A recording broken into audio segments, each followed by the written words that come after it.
नमस्कार. तू ही रे माझा मितवा ह्या सिरियलच्या आजच्या भागामध्ये आपल्याला असं पाहायला मिळणार आहे. इथे वल्लवीला एक फोटो इमेज येते. तर ती तो फोटो इमेज ओपन करून पाहते तर त्या उदयकांत शिर्केंची ती फोटो इमेज असते आणि तीही कुठे तर त्याच घराच्या अर्णवच्या घराच्या बाहेर. आता इथे वल्लवी घाबरते. ह्या शैतानाला आज काही उपरती सुचली आहे. हा फोटो काढून मला टाकतोय, याला खरंच काय करावं कळेना. तर वल्लवी घाईगडबडीत बाहेर जाते. जोरजोरात आवाजात आता शिर्के बोलू लागतो. तर इथे ती सांगू लागते की आवाज जरा खाली ठेवा. इथे घरातल्या मंडळींनी जर ऐकली तर ती म्हणते मला धमकी देऊ नको. तो म्हणतो की मला धमकी देऊ नको आणि ती म्हणू लागते की तू आज इथे डायरेक्ट घरी का आलास, तुला जर इथे कोणी पाहिलं तर.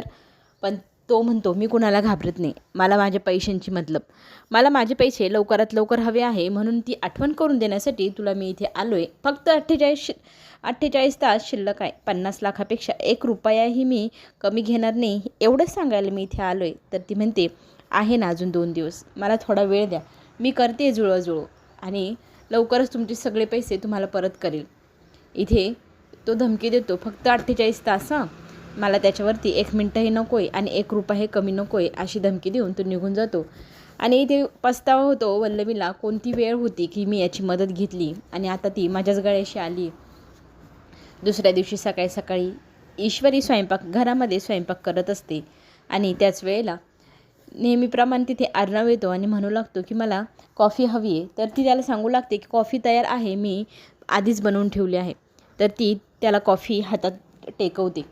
तर तो तिच्याकडे पाहत असतो. ती घाईगडबडीत स्वयंपाक आटोपत असते आणि बटाट्याची चटणी बनवण्यासाठी उकडलेल्या बटाट्यांची साले काढत असते. तर तिला चटका बसत असतो. ते पाहिल्यानंतर अर्णव तिच्या हातातनं बटाटा घेतो आणि मी सोलतो म्हणत तो तिच्याकडनं मागू लागतो. तर ती म्हणते अहो तुम्हाला सवय नाही, तुम्ही नका करू. तर तो म्हणतो सवय तर तुलाही नाही ना, तुलाही चटके तर बसतच आहे ना. तर ती त्याच्याकडे एक क्षण पाहते. तर तो म्हणतो अगं मी माझ्या ताईसोबत ना हे असली कामं खूप करायचो, नंतर ऑफिसच्या कामामुळे माझ्याकडे वेळ नसायचा म्हणून मी केलेली नाही. तर त्याला ताईची आठवण येते. तो इमोशनल होतो. आता ताई काय करत असेल गं, असा प्रश्नही तो विचारू लागतो. तर ती म्हणू लागते ताई व्यवस्थित असतील, तुम्ही काळजी करू नका, त्यांची चिंता करू नका.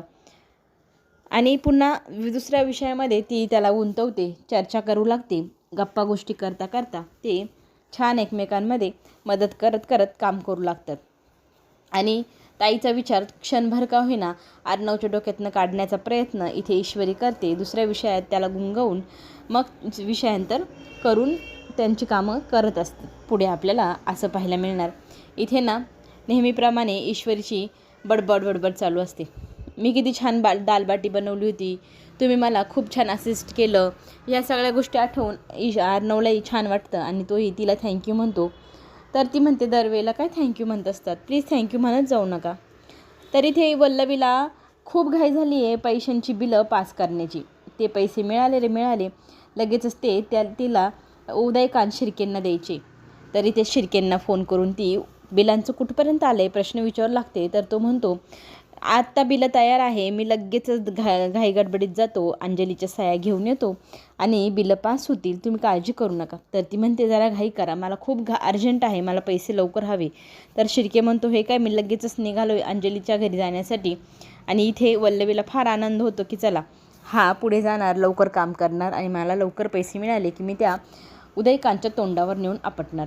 इथे अंजली राकेशला म्हणत असते की तुम्ही भाजी घेऊन येतात का कोपऱ्यावर जाऊन. तर त्याची नाटकं सुरू, नाही गं माझं खूप पोट दुखतं आहे, इथल्या पाण्याने ना दूषित पाण्याने माझं पोट दुखायला लागलं आहे, माझी तब्येतच बरी नाही, मी काही चालू पण शकणार नाही, माझ्या ह्याच्याने होणारच नाही, करत लगेच तो त्याची नाटकं करत करत बसूनच घेतो. तर इथे अंजली काळजीपोटी त्याला म्हणू लागते की ठीक आहे तुम्हाला बरं नाही तर तुम्ही काही करू नका, मी बघते काय करायचं आणि काय नाही, तुम्ही फक्त आराम करायचा, असं म्हणत ती त्याला आराम करायला सांगते. आणि तितक्यातच शिर्के दारात येऊन उभे राहतात आणि ते म्हणू लागतात ताई जरा बिलं आणली, ती बिलं सह्या करून देता का. तर ते बिलं लवकर हवी आहे असंही ते सांगू लागतात. तर ती म्हणते की मला ना आज अर्जंट काम आहे, प्लीज तुम्ही संध्याकाळी येऊन ते बिलं घेऊन जा, मी ते नंतर सह्या वगैरे केले की तुमच्याकडे पाठवून देते. तर इथे लगेचच मग शिर्के हो म्हणतात आणि मी संध्याकाळी येऊन बिलं घेऊन जाईल आणि तुम्ही सह्या करून ठेवा असंही सांगून तो चालता होतो. आता बिलं म्हणजे कसली बिलं हे पाहण्याची उत्सुकता राकेशला फार, कारण ते बिलं होती वल्लवीची. अंजली बाहेर नाक्यावरती थोडा भाजीपाला आणायला जाते आणि काही औषधही यांच्यासाठी घ्यावी म्हणून सांगून ती पोटाचे औषध आणायला मार्केटमध्ये जाते.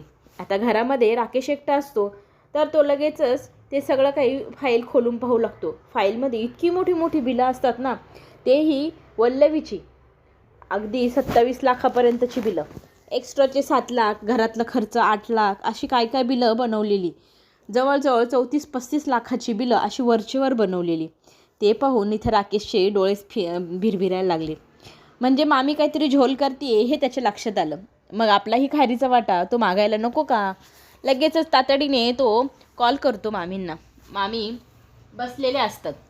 तिथे त्यांना कॉल आला जावई बापूंचा, आणि आपली जावई बापू आपली का आठवण काढताय? अच्छा चला, फोन उचलून मग ती फोनवर बोलू लागते. तर बोलता बोलता इथे आता मामींना राकेश म्हणू लागतो, तुमची बिलं पाहिली, फारच मोठी बिलं आहे, आणि बिलं पास करायची असली तर तुम्हाला मला खारीचा वाटा द्यावा लागेल. तर वल्लवी त्याला म्हणते, ही कुठली भाषा, मिळणार नाही. तर तो म्हणतो, आवाज खाली, माझ्याशी ह्या स्वरामध्ये बोलायचं नाही. आणि मी काही माझ्या मनाने पैसे नाही मागते, माझ्या हक्काचा वाटा मागतोय. माझ्या बायकोचा त्या घरात सगळ्यात मोठा वाटा आहे, तो मी मागतोय तुमच्याकडे. माझं तोंड बंद ठेवायचं आणि तुमचं काम करून घ्यायचं असेल तर मला पैसे द्यावेच लागेल. तर मामी 25 लाख म्हणते, तर तो नाही, नकार देतो. 30, 40, 50.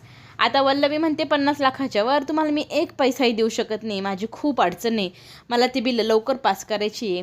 आता 50,000 मला लवकर पाठवा, मी तुमची कामं लवकर करून देतो, असं म्हणत तोही 50,000ला तयार होतो. वल्लवी फार संताप करते स्वतःचा. कसली लोक माझ्या अवतीभोवती आहे, सतत मलाच त्रास देत आहे असं विचार करू लागते. अर्णवने एक युक्ती काढली आहे. त्याने एक मोबाईल, नवीन सिम आणलं आहे आणि त्या शिर्केने ते आणून दिलेले असतात.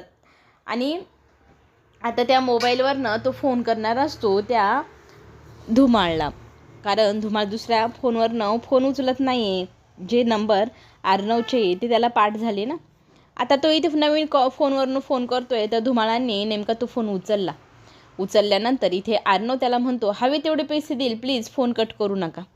त्याचा आवाज ऐकून तो फोनवर बोलायला तयार नसतो. 50 लाख, 60 लाख, हवे तेवढे बोला, मी तुम्हाला पैसे देईल, फक्त मला एक मदत करा, असं म्हणत तो त्या धुमाळांशी बोलू लागतो. तर धुमाळ बोलता बोलता विषय करतात की तुम्हाला काय मदत हवी आहे? तर तो म्हणतो, मला मदत फक्त एका जुन्या केसमध्ये हवी आहे. तर इथे ईश्वरी मोबाईल हातात न घेते अर्णवच्या आणि स्वतःच बोलू लागते. तुम्हाला माहिती नसेल तर मी आता आठवण करून देते की काही वर्षांपूर्वी रमाकांत राज शिर्के यांच्या तुम्ही बदनामीचा प्लॅन केला, त्याची तुम्ही बदनामीही केली. त्या मुलीला तुम्ही बळजबरी हॉटेलमध्ये पाठवलं. दोघांचीही चूक नसताना दोघांवरती आरोप लावण्यात आले. छान प्रकारे बातम्या रंगवून तुम्ही पत्रकारांनी त्याचे पैसेही छापले आणि त्याच मुलीचं आयुष्य बर्बाद झालं, त्या व्यक्तीचं आयुष्य बर्बाद झालं याची जाणीव पण तुम्हाला नसेल तर तुम्हाला करून देते. आणि आणखी एक गोष्ट, त्याच बाईची मुलगी मी आहे हेही ती सांगते. तर धुमाळ दणकन खाली बसतात. काही वर्षांपूर्वी केलेला घोटाळा आज अंगाशी आलाय हे त्यांच्या लक्षात येतं. तो काहीच बोलायला तयार नाही. पण इथे रगड पैशाची ऑफर आपल्याला अर्णवने दिली आहे, त्यावरती विचार करायला अर्णव सांगतोय, तर तो विचार करू लागतो. पण इथे ईश्वरी त्यांना म्हणते, प्लीज मला मदत हवी आहे आणि तुम्ही मला मदत करावी अशी माझी इच्छा आहे. प्लीज तुम्ही जेव्हा सांगाल त्या ठिकाणी मी येईल आणि मला फक्त त्या व्यक्तीचं नाव सांगा ज्याने हा एवढा सगळा प्लॅन बनवला होता. त्या व्यक्तीचं नाव ऐकण्यासाठी आम्ही तुम्हाला हवे तेवढे पैसे देऊ. तर तो व्यक्ती वेळ मागतो. मी थोड्या वेळाने तुम्हाला फोन करतो असं म्हणून फोन ठेवतो. आता अंजली इथे सह्या करायला बिलं घेऊन बसते आणि पहिलंच पान वाचणार त्याच वेळेला तिथे लगेचच राकेश जाऊन तिच्यासमोर बसतो आणि तिला म्हणू लागतो की मी तुला इतक्या दिवसांनी निरखून पाहिले. खरंच तू ना ह्या सगळ्या गोष्टीत तू एक गोष्ट विसरते की तुला दिवस असल्यामुळे तुझ्या चेहऱ्यावरती खूप छान ग्लो आला आहे आणि सुंदर तर तू पहिल्यापासून होतीसच, आता तर प्रेग्नेन्सीचा ग्लो पण आला आहे. मला तुला पाहतच राहावं असं वाटतंय, असं म्हणत तिच्याकडे तो बघत असतो आणि तिलाही म्हणतो, माझ्या डोळ्यात डोळे घाल, आपण दोघंजण असेच गप्पा मारूया. तर ती म्हणते, मला ना घाई आहे, मला ह्या पेपरवर सही पण करायची आहे. तर तो म्हणतो तू सह्या कर ना माझ्याकडे पाहत पाहत. एक एक पान तिच्यासमोर तो उलगडून देऊ लागतो आणि तिला डोळे खाली न करताच सह्या करायला सांगू लागतो. कारण वल्लवीचा प्लॅन, वल्लवीची बिलं पास करायची, त्याला पैसे मिळणार म्हणून तो युक्ती करतो आणि अशा युक्तीने सह्या करून पण घेतो. आणि पूर्ण सह्या झाल्यानंतर अंजली म्हणू लागते की आज तुम्हाला काय झालं आहे, असं काय वेड्यासारखं वागताय. तर तो म्हणतो आज मी तुझ्यावर खूप प्रेमात पडलो आहे म्हणून मी वेड्यासारखं वागतो आहे, असं म्हणत तो फाईल वगैरे उचलतो आणि लगेचच बाहेर जाऊन वल्लवीला फोन करून सांगतो की तुमचं काम झालं बरं. आणि ते सगळे पेपर्स मग आता व्यवस्थित सह्या झाल्यामुळे लगेचच वल्लवीला पैसेही मिळाले. इकडे धुमाळांनी फोन केला नाही, त्या गोष्टीचं टेन्शन ईश्वरीला आलेलं असतं. वल्लवी लगेचच पैसे देण्यासाठी गेलेली असते त्या उदयकांत शिर्केकडे. आता त्याला पैसे मिळाल्यावर फार आनंद झाला. किती बरं वाटतंय 50 लाखांना पाहून, असं म्हणत तो एकदम गर्वाने बोलू लागतो. पण वल्लवी म्हणते पैसे मी एकाच अटीवर देणार, जर तुम्ही माझं काम केलं तर. तर तो म्हणतो मी कोणाच्या अटी वगैरे काही ऐकत नाही, मला काम जेव्हा करायचं असतं तेव्हाच मी करतो आणि अशा अटी शर्ती कोणत्याही बाईचे मी ऐकत तर अजिबातच नाही.